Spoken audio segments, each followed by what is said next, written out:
You do everything right. You learn the grammar, you're memorizing ton of vocabulary, you can read in French, and yet, when a French person speaks, it just sounds like noise to you. Let's see why this is happening and how we can fix this. I have to confess something. French is boring. Boringly flat. Well, I'm exaggerating a little, but let me explain. In English, words are often strongly stressed. In French, each syllable is read evenly.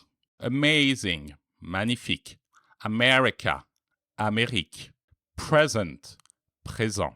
Unlike in English, in French, stress is not attached to a specific word. The stress depends on the position of the word in the sentence. That's why you need to know about rhythmic groups. So, what are those? Basically, what we do, we mentally divide the sentence into different blocks. We separate different ideas. For example, the subject will go with the verb, the complement will go after that, you will have the article along with the noun, etc. There's no proper rule, that's something we do naturally. If a sentence is too short, we won't do any rhythmic groups. But for longer sentences, we will do that. And the thing is, we tend to reach each block very fast. This is why sometimes French sounds like just one big word. Also, very important, the intonation will rise at the end of each block and will fall on the final one. Let me show you. Je vais en Italie. One block, intonation falls on Italy. Je vais en Italie avec des amis. Two blocks, intonation goes up on Italy, down on ami. Je vais en Italie avec des amis demain matin. Three blocks, intonation goes up on Italy, ami, and falls on matin. You see, this is what you need to focus on. Stop looking for stressed words like you do in English. French won't give you those strong landmarks. Instead, try to recognize the different chunks. Once you start doing that, individual words will start to appear. Next up, liaison and elision. French language is obsessed with flow. Everything needs to be smooth and uninterrupted. So, what's a liaison? It's when you have a final consonant, which is normally silent, that's going to be pronounced because it's followed by a vowel. Thanks to that, we're going to have a nice and smooth connection between two words. But be careful, you cannot connect any word as you wish. The rules are pretty strict. Right, let's check out some examples. Mon petit ami. Mon petit ami. You see here, I use the T in petit, which is normally silent, to connect it to the next word, ami.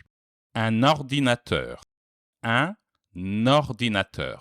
This time, I use the N in un to connect it to the following word, ordinateur. Un ordinateur. Des enceintes. Des enceintes. You see the S in des adds a Z sound between the two words, des enceintes. Now, see in a sentence how it can affect the whole understanding. Mon petit ami a acheté un ordinateur et des enceintes. Mon petit ami a acheté un ordinateur et des enceintes. You see, everything is connected, so you don't have to make any awkward pauses between the words. That's why you need to be well aware of the liaison and the different sounds they produce. Now, let's talk about elision. Don't be scared about this word, it simply means apostrophe. Again, it's all about flow. So, when these words are followed by a vowel, we drop the last letter and we put an apostrophe instead. The water. L'eau instead of la eau. I love you. Je t'aime. Je t'aime instead of je te aime. L'oiseau, the bird, instead of le oiseau, we're going to connect everything and say l'oiseau. So when you hear a word that sounds totally unknown to you, ask yourself, could there be an apostrophe somewhere in there? And then, in your head, start deconstructing it. Right, everything we've seen so far is quite rational. Rules, intonation, pronunciation. But you know how it is. There's what you learn at school and how you actually talk.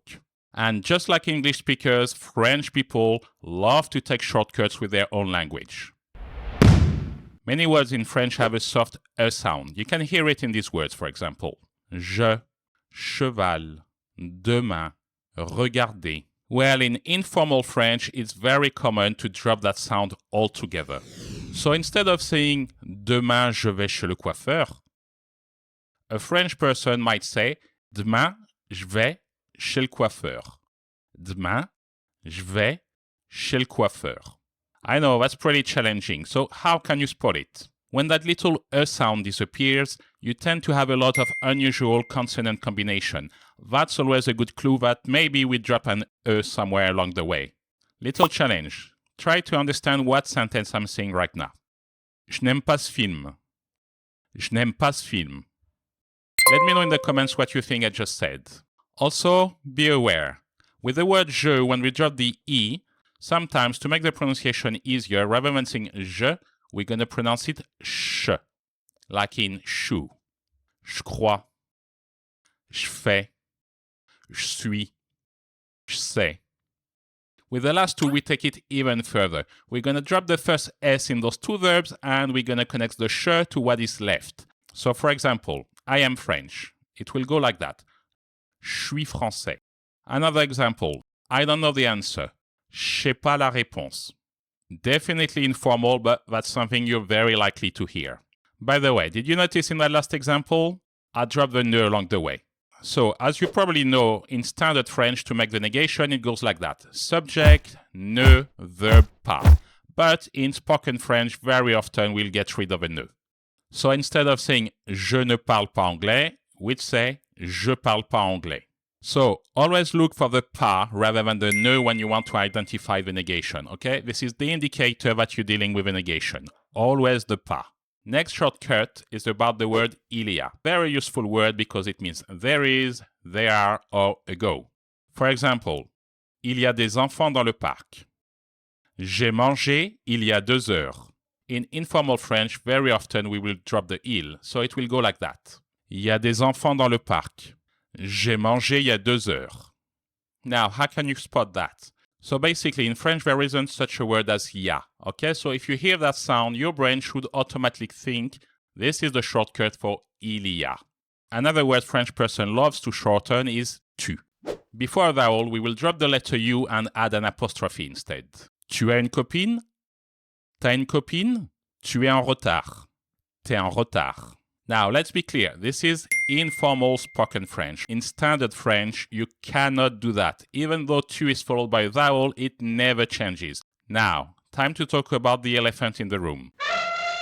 The number one problem learners face is not grammar or vocabulary. It's the lack of real exposure to the language. Sure, anyone can learn grammar, vocabulary, and how to read in French. But spoken French, that's a totally different thing. A language is a living thing. It's not just static words on a page. Add natural speed, intonation, all the different shortcuts, and then it's like a totally different language. That's why there's no magic trick. If you want to understand spoken French, you need constant exposure to train your ear. So if you're serious about it, make it part of your daily routine. Even just 15 minutes a day of active listening will make a big difference. And I mean active listening. It's not just about, playing some song or Netflix in the background. No, you need 15 minutes daily of active listening. And of course, consistency is key. And I mean consistency in the long term. Okay, no need to do some binge listening over the weekend if for the next 10 days you won't be doing anything. It's better to do little portions of, active listening daily rather than a big chunk on one day and then nothing for a few days. Content creators who tell you they became fluent in a language within 6 months or a year are either lying to you or they are exceptionally gifted. I studied English for 10 years at school, always got good grades. So when I moved to the UK when I was 24, let me tell you, I was feeling pretty confident. Well, I was in for a big surprise. For the first 3 months, I couldn't even answer the phone because that simple task was so difficult to me.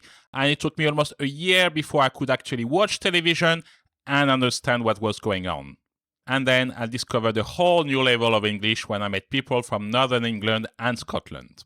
So my point is, be patient. Accept that you won't understand everything. Not today, not tomorrow, not even the day after tomorrow. But if you keep at it, if you keep going, I guarantee you that eventually something will click and you will start to understand more. And that's all I have for you today, guys. I hope you found this video helpful.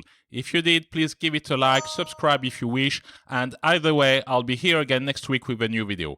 Merci beaucoup, à bientôt, au revoir.